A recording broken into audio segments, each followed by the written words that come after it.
Our teacher, Sister Mary Magdalene, had assigned us the question for our final religion paper in grammar school.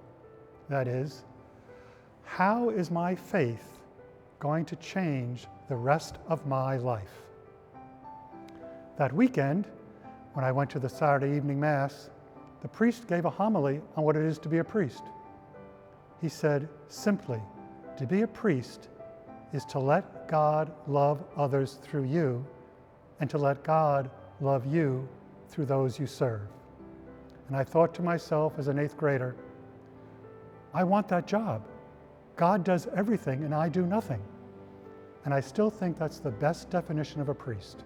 My name is Father Peter LeJacques. I'm a Maryknoll priest. I have served in Tanzania as well as in the United States as a Maryknoll priest. I also studied medicine, so I also serve as a physician, both in Tanzania and in New York. Fortunately, in Tanzania, every traditional healer is also a traditional faith leader. So the Tanzanians would expect anyone who helps them spiritually to also help them physically. The continent of Africa is having more disease per person than any other continent and having more poor countries than any other continent. And I thought to myself, if I'm going to go to the trouble, to go to medical school, go to the seminary, leave my home country, leave my family, I'm going to have to be very motivated.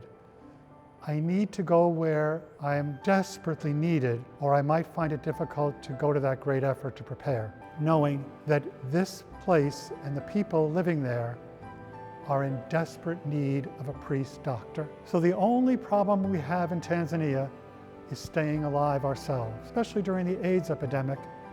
As a medical doctor, occasionally when it's unavoidable having to deliver a baby on the street without gloves, you know that you're exposing yourself to risk, but you cannot walk by a woman in labor lying on the ground outside of a hospital.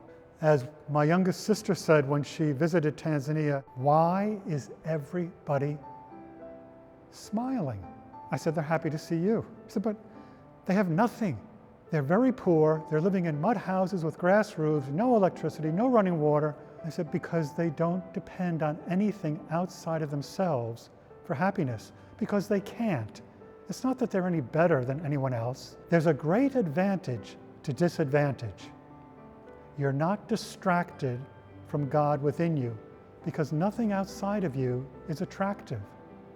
So you rely on your relationship with each other and with God, because the mud house, the dirt road, the one set of clothes you have don't distract you from what's most important in life, loving each other and enjoying God's love.